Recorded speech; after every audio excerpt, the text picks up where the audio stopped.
Hello guys, আমার YouTube চ্যানেলে সকল সদস্যকে জানাই অনেক অনেক ভালোবাসা ও আন্তরিক শুভেচ্ছা। বন্ধুরা, আশা করি ভালো আছো। আমিও ভীষণ ভালো আছি। আজকে এক নতুন ভিডিও নিয়ে চলে এসেছি। আজকে এক রেসিপি নিয়ে এসেছি। তো কী রেসিপি বানাচ্ছি? এটা হচ্ছে চালতার আচার। তো কিভাবে এই চালতার আচার বানাচ্ছি তোমাদের সঙ্গে সবটাই শেয়ার করব। তোমরা দেখতে থাকো। চলো স্টার্ট করি। প্রথমে বাড়িতে আমার দুটো চালতা এনেছি। সেই চালতাগুলো প্রথমবার আমি চালতার আচার বানাবো। তো চালতাগুলো দেখো কি সুন্দর কাঁচা কাঁচা টাইপের আছে। চলো আমি চালতাগুলো ভালো করে কেটে নিই। চালতা কাটা একটু কষ্ট আছে, কেননা খুব ধরে ধরে কাটতে হয়, আর খুব হাতে ল্যালপেল ল্যালপেল করে, হাত কেটে যাওয়ার ভয় আছে, খুব শক্ত। তো দেখো আমি চালতাটা কেটে নিয়েছি, আর কেমনভাবে কাটছি দেখো। চালতার ভেতরকারটা আমরা কিচ্ছু নিতে পারি না। আমাদের চালতার যে সবুজ অংশটা রয়েছে সেই অংশটাই নেবো, আর কেটে নেবো, আর সুন্দর করে এপিঠ ওপিঠ করে দু পিঠেই ছাড়িয়ে নিতে হবে, আর ভেতরকার অংশটাকে সব বাদ দিয়ে দিতে হবে।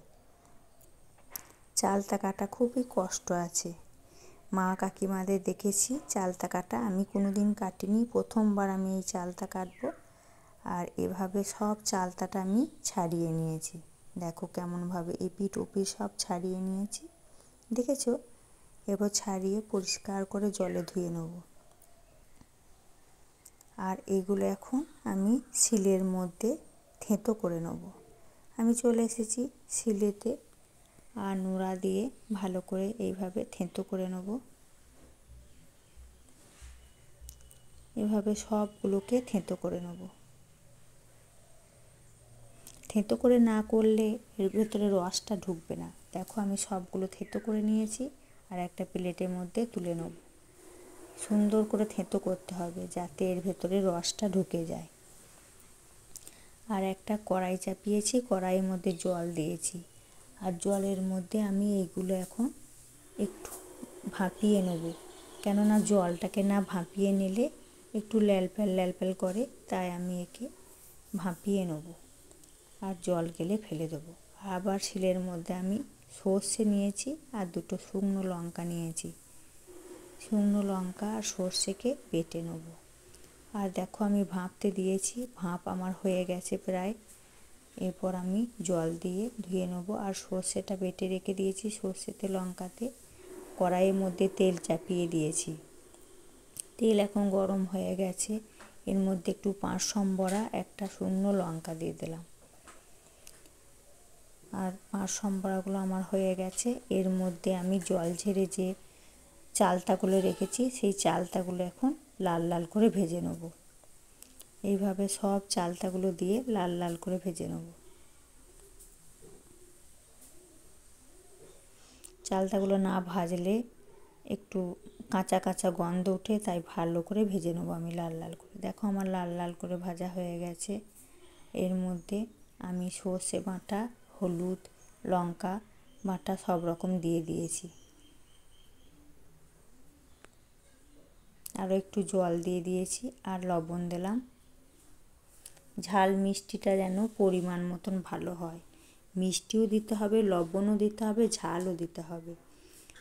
ভালো মিষ্টি না হলে খেতে ভালো লাগবে না।